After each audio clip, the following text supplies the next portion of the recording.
So welcome guys. आज हमारे साथ में जुड़ रहे हैं शीतल जी, जिन्होंने कि अपनी इनरोल एजेंट की एग्जाम में पार्ट 1 को पास किया है। तो इनरोल एजेंट की इस एग्जाम में सक्सेस को अचीव करके कैसा लग रहा है? सबसे पहले शीतल जी आप बताइए, अपने एक्सपीरियंस को शेयर कीजिए। सर बहुत ज्यादा बढ़िया लग रहा है। First thing like me being a chartered accountant, but ये जो पेपर 1 है अभी मैंने क्लियर किया। बट सेम जब सीए क्लियर किया था, जो फीलिंग आई थी, सेम फीलिंग मुझे आई जब ये वो पेपर 1 लाइक सबमिट करते टाइम में आई वाज कि सबमिट करूं नहीं करूं, क्योंकि इंस्टेंट रिजल्ट आता है तो जी पास या फेल बताता है। तो मैं जी। थोड़ा ऐसे टेंस्ड हो गई थी कि शुड आई सबमिट और नॉट। फिर ऑप्शन नहीं था तो I had to click on like submit. Then जैसे आया पास तो I was like oh my god thank you. क्योंकि एंड वो फीलिंग ऐसा था जैसे मैंने सीए क्लियर किया वो टाइम में जब आया था ना।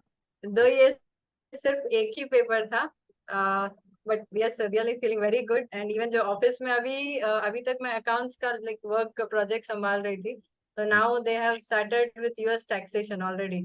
अभी सब लोग जब मैं गई ऑफिस कल तो सबके है ना कंग्रेचुलेशन यू क्लियर। सो और काफी है टीम में। सो बेसिकली मैं यूएस टैक्सेशन में I am a fresher, but team में और बाकी लोग हैं who all are experience but they don't have ये। तो मैं वही बोल रही थी कि आप सभी जब when you have that experience you clear your EA so that you have that certificate, क्योंकि बिना सर्टिफिकेट कुछ नहीं होता है अब मैं ऐसा। थोड़ा सा व्यूअर्स को बताना चाहूंगा कि शीतल जी अपना एग्जाम को रीशेड्यूल करना चाह रही थी, लेकिन मैंने इन्हें थोड़ा सा इंसिस्ट किया कि आप, क्योंकि उनका कोर्स भी कंप्लीट नहीं हुआ था, सारे एमसीक्यू नहीं किए थे। तो इसके बारे में थोड़ा सा बताइए कि ये कितना इंपॉर्टेंट था, ये डिसीजन आपके लिए लेना, ये बोल्ड डिसीजन था आपके लिए, क्योंकि आप डर रहे थे, आपको लगता था कि सर मुझे एग्जाम रीशेड्यूल करना चाहिए। मेरी आपसे फोन पे बात हुई, यस क्या पॉइंट था आपने जो डिसीजन लिया कि नहीं ये मुझे एग्जाम देना है? आपकी प्रिपरेशन नहीं थी पूरी?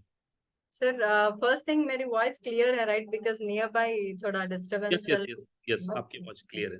तो सर जैसे आपको पता है, फर्स्ट थिंग ऑफिस का वर्क इतना हेक्टिक चल रहा था कि मैं क्लासेस ऑलमोस्ट 2 मंथ से मेरा लैगिंग चल रहा था। और मैंने आपकी क्लासेस अभी almost half of the syllabus बाकी पढ़ा था। जैसे क्लासेस वाइज सिर्फ 7 चैप्टर पूरे हुए थे आउट ऑफ 14। रेस्ट 7 अभी सुनने बाकी थे। तो मुझे ऐसा था कि ये पूरे सिलेबस में कब क्लासेस फिनिश करूंगी, कब मैं पढ़ूंगी, कब मैं एमसीक्यूज प्रैक्टिस करूंगी and all. Because of lack of time, ऐसा नहीं कि नहीं कर सकती बट लैक ऑफ टाइम था। तो आई वॉज थिंकिंग के शुड आई रीस्केड्यूल। बट फिर जब मैंने आपसे बात की कि सर मुझे रीस्केड, first thing sir I definitely appreciate, क्योंकि जो लाइव सपोर्ट आपसे रहता है, पहली बार जो लाइव क्लासेस रहते हैं, बट जो लोग लाइव नहीं अटेंड हो पाते मेरे जैसे लोग बिकॉज ऑफ वर्क और some personal reasons and all, and then you give your time to talk to us on call and you listen to whatever we have and you give all your support and guidance, which really first thing helped me a lot। because वरना ऐसे होता है sir, कभी blank हो जाते हैं, कुछ situation आती है या कुछ नहीं समझ में आता है, एंड वो टाइम में अगर कोई नहीं है आपको गाइड करने के लिए, देन शायद ही मैंने रिस्केड्यूल किया होता। बट टाइम पे thank you that you connected and फिर आपने बात की, आपका टाइम निकाला, because it's a great thing. मैंने आपका देखा हुआ है कि आप सीपीए क्लासेस लेते हैं, ईए की क्लासेस लेते हैं, I think US CMA classes लेते हैं। तो आईएफआरएस इतना भी था। ऑब्वियसली वो इतना टाइट स्केड्यूल है, आई कैन अंडरस्टैंड। बट उसमें भी आप टाइम निकालते हैं फॉर द स्टूडेंट्स और for your like students who need you. तो जी। आपने जो गाइडेंस दिया है, फिर आपने बोला जो भी है जैसे भी है you just give an attempt, हो जाएगा टेंशन मत लिए, ये वो करके जब बोला तो थोड़ा मोटिवेशन मिला मुझे। जी एंड उसके बाद जब पता चला कि there are no more slots till January, तो जी। रिस्केड्यूल करने के लिए भी मेरे पास ऑप्शन नहीं था। तो मुझे बस यही था कि अभी आर या पार जो भी है करना है। तो शीतल जी, अब मैं आपसे पूछूंगा कितना डिफिकल्ट है एक चार्टर्ड अकाउंटेंट के लिए, क्योंकि मैं एक सीए का इंटरव्यू कर रहा हूं। जनरली हमारे तो ग्रेजुएट स्टूडेंट भी बहुत पास होते हैं। एक चार्टर्ड यस, अकाउंटेंट जब इस एग्जाम को देता है तो उसको ये डिफिकल्ट है कि बहुत आसानी से सीए भी पास कर लेंगे? आपको ऑनेस्ट ओपिनियन देना है, क्योंकि बहुत सारे सीए कई बार इसको फॉर ग्रांटेड ले लेते हैं। तो आप थोड़ा सा एक्सपीरियंस शेयर कीजिए अपना, being a chartered accountant. Compare to chartered accountant course अगर अपन लेते हैं तो ऑब्वियसली सर कंपैरेटिव में अगर देखा जाए तो इट्स मोर सिंपल। बट ये है कि पेपर वाइज जैसे सर मुझे और एक एक फ्रेंड है जिसने ये क्लियर किया था। जैसे आपने भी मुझे एग्जाम के पहले जब मैंने बात की, तो हो सकता है आपने मोटिवेशन के लिए बोला हो कि है ना बहुत सिंपल होता है, बेसिक क्वेश्चंस आते हैं। बेसिक होते हैं सर, बट ऐसा है कि जो अपन बुक्स में पढ़ते हैं वो सिमिलर क्वेश्चंस नहीं एक्सपेक्ट कर सकते, completely logic and concept based. तो जैसे आप क्लास में हमेशा रिपीट करते रहते कि आपका दिमाग लगाओ, कॉन्सेप्ट को क्लियर करो, लॉजिक को समझो। वरना भले कितने भी आप भले एमसीक्यूज प्रैक्टिस कर लो या कितने भी भले क्लासेस सुन लीजिए, बट वो without concept clarity and logical clarity नहीं कर पाएंगे। एंड जैसे आप है ना एक्सप्लेन करते वक्त यू एक्सप्लेन इन क्लास के है ना, ये सोचो इसका क्या होना चाहिए, ऐसा क्यों नहीं होना चाहिए, ऐसा आप भी आपका दिमाग चलाओ, आपको सोचने पे है ना लॉजिकली जाओ, don't think on rules and all. तो मैंने वो बेसिस पे लाइक पेपर में थोड़े क्वेश्चंस ऐसे थे कि मैं जस्ट लॉजिकली सोच रही थी कि अच्छा ऐसा होगा तो ऐसा क्यों नहीं हो सकता, और ऐसे अगर होगा तो व्हाट इफ ये आंसर हो सकता है, नहीं हो सकता है, ऐसे एनालिसिस करके आंसर्स दिए। तो ये था कि पेपर मुझे थोड़ा टिपिकल लगा सर, ऐसा नहीं कि जैसे मैंने सुना था कि बहुत इजी होता है। तो जी until and unless you have concept clarity you cannot do it. So अगर concept clarity है then you can apply those like rules and logic and all and then कर सकते हैं sir। हमारा स्टडी मटेरियल जो हमने आपको प्रोवाइड किया है वो सफिशिएंट है एग्जाम को पास करने के लिए? सारे बच्चे हमारे पास ही होते, फिर भी मैं आपसे भी जानना चाहूंगा, आपने कोई और स्टडी मटेरियल तो रेफर नहीं किया? नहीं सर, मोर देन इनफ है। और वैसे जैसे मैंने आपको बताया लास्ट के थोड़े चैप्टर्स मैंने मेन एमसीक्यूज नहीं प्रैक्टिस किए थे क्योंकि लैक ऑफ टाइम था, बट आपने जो दिया हुआ है कि प्रैक्टिस एमसीक्यूज होते हैं फिर मेन एमसीक्यूज होते हैं एंड देन आप मॉक का भी एक ऑप्शन देते हैं कि before exam you give one mock so that you आपने मॉक दिया अंडरस्टैंड। था? मेरा मॉक दिए थे मॉक? कितने मॉक यस। दिए आपने? दोनों मॉक दिए थे आपने? नहीं नहीं, मैंने एक ही मॉक दिया था क्योंकि वो सेकंड मॉक देने का टाइम उतना नहीं था मेरे पास, क्योंकि मुझे पहले फाइनल मॉक में आपका स्कोर कितना था? 77% था सर। देखिए आपने मॉक में एग्जाम को पास नहीं किया, क्योंकि वो मॉक काफी डिफिकल्ट है, 77, लेकिन मेन एग्जाम आपने पास कर लिया। मतलब मॉक में अगर आप मेरे को देखूं तो आप फेल हैं।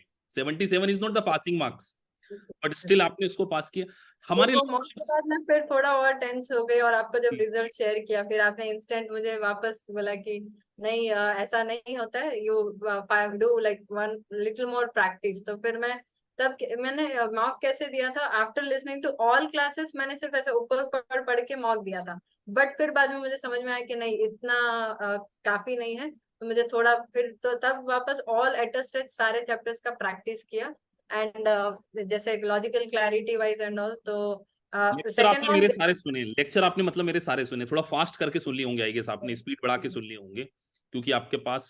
अच्छा शीतल जी, थोड़ा सा मुझे आप ये भी बताइए, क्योंकि आप खुद यूएस टैक्सेशन प्रोफाइल में काम कर रहे हैं, अच्छी सीनियर प्रोफाइल पे, यूएस टैक्सेशन की वैल्यू इंडिया में है या नहीं है?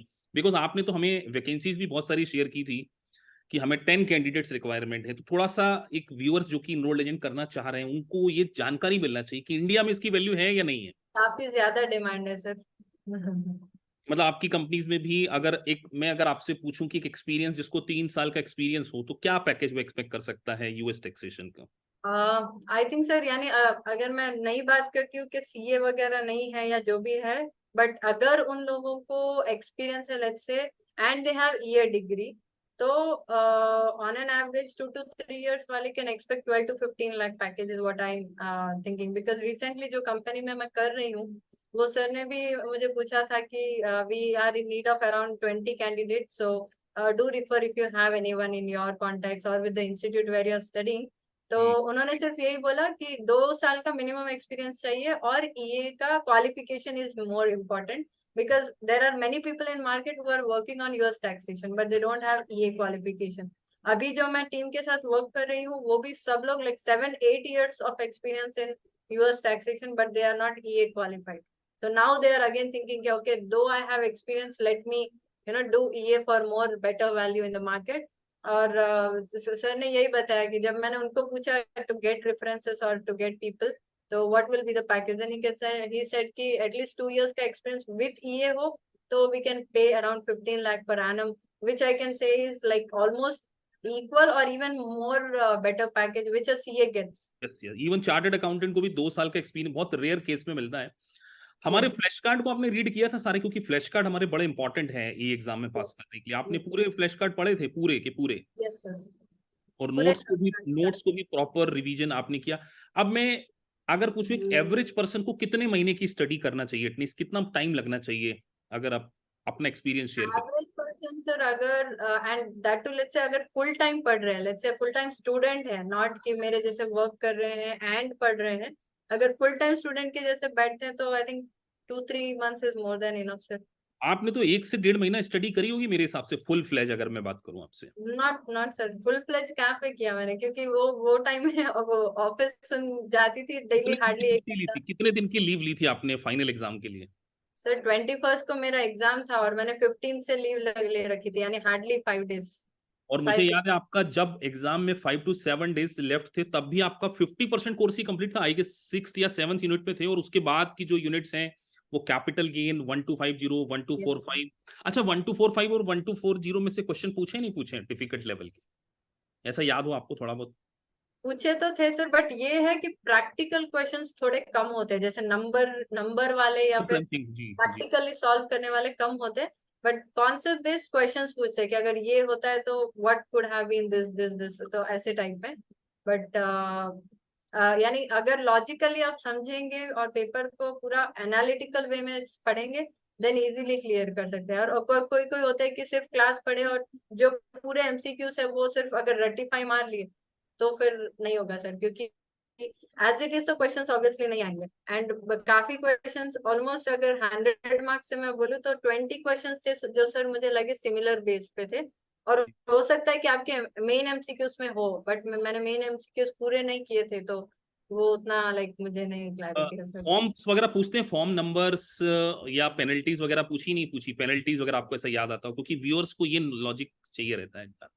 आपके में ज्यादा फॉर्म्स नहीं आए? नहीं सर, इतना इतना ज्यादा फॉर्म या फिर पेनल्टी अगर होगा तो एक एक दो क्वेश्चंस होंगे। और इवन वो जो फेज आउट लिमिट्स होते हैं ना, उसके बेसिस पे भी एक दो क्वेश्चंस, और वो भी फुल फेज आउट नहीं। एग्जाम्पल क्वेश्चन आया था सर, जो rental rental real estate activity का जो 25,000 लॉस क्लेम कर सकते हैं फ्रॉम अदर पैसिव इनकम, वो यस जो यस। Passive non passive. तो जो वंस इट क्रॉसेस 1 लाख तो फेज आउट होता है ना, जी, वो एक क्वेश्चन आया था, मतलब तो फेज इट्स। आउट भी आपको याद रखने की जरूरत नहीं है। Yes sir. तो काफी अच्छा एक्सपीरियंस आपका रहा, मतलब फास्ट ट्रैक में इससे शॉर्ट पीरियड में आपने जो ये एग्जाम निकाला, वो मेरे लिए भी एक्सपीरियंस है। और आपसे बात करके मतलब मुझे ये भी लगा कि स्टूडेंट अगर ठान ले, लास्ट 7 डेज आपने कितने कितने घंटे की स्टडी करी, मुझे ये थोड़ा सा बताइए। 7 डेज में आपने एक तरीके से। लास्ट 6 डेज बचे थे एक्चुअली। तो 6 डेज में 2 दिन तो मुझे सिलेबस लाइक सारे चैप्टर्स जो आपकी क्लासेस थी फास्ट फॉरवर्ड में बाकी का पोर्शन कंप्लीट करने में लगा, और 4 दिन मैंने बैठ के नॉन स्टॉप लाइक पढ़ाई की। और लास्ट फाइनल एक दिन था जो फाइनल रिवीजन किया पूरे चैप्टर्स का। तो अराउंड 13 to 14 आवर्स पढ़े सर पर डे। मतलब तो 13-14 घंटे एकदम डट के आपने मेहनत की और बिल्कुल पास हो गए। ये बहुत अच्छा डिसीजन लिया कि आपने एग्जाम को प्रोक्रास्टिनेट नहीं किया और बिल्कुल दिया, तो बहुत अच्छा शीतल जी। मैं शायद कर लेती सर, अगर आपका यानी आपके तरफ से मुझे सपोर्ट वगैरह या फिर मोटिवेशन नहीं होता तो, क्योंकि ब्लैंक हो जाती तो नहीं समझ में आता, तो ऑब्वियसली अगर कोई गाइडिंग हमारी लाइट नहीं। क्लास की सबसे बड़ी यूएसपी ये है कि एक तो मेन फैकल्टी मैं हूं, मैं इसको पढ़ाता हूँ, और हमारा कनेक्टिविटी बहुत अच्छी है, मतलब स्टूडेंट के साथ में जो हमारी बॉन्डिंग है। One call, exact. अभी आपके पास तो हमारा नंबर भी है, तो जैसे एक जो मैं हमेशा स्टूडेंट्स को यही कहता हूँ कि आप हमेशा ऐसे इंस्टीट्यूट से जुड़िए जहाँ टीचर को आप जानते हैं और टीचर आपको जानता हो। दैट्स वेरी क्योंकि इंपॉर्टेंट। मैं एक्चुअली एकेपीएस ज्वाइन लाइक होने से पहले मैंने और काफी इंस्टीट्यूट है जहां मैंने चेक किया था, तो मुझे यही पता चला था कि वो लोग उनके already pre recorded video sessions है, जो वो आपको पेन ड्राइव में या कहीं जो भी है प्रोवाइड कर देते हैं। आपको लॉग इन करना है और जब भी चाहे सुनना है। जब कोई डाउट्स हो तो you can contact their team, जिनको आप कांटेक्ट करोगे and they will solve your questions. ऐसा था, तो ऐसा नहीं था कि लाइव टीचर या सारी तो सारी फैकल्टी। लाइव क्लासेस चलती हैं इसमें, और रिकॉर्डेड उसी लाइव क्लासेस का आपको बैकअप मिलता है, तो आपको थोड़ा सुनने में भी मजा आता होगा कि स्टूडेंट से हम बात कर रहे हैं, थोड़ा यस। ह्यूमर भी बीच में क्रिएट यस। करते हैं, थोड़ा इंटरेक्टिव सेशन रखने की पूरी कोशिश करते हैं। तो thank you very much Sheetal ji for joining us. Thank you very Thank you मच। so much, sir.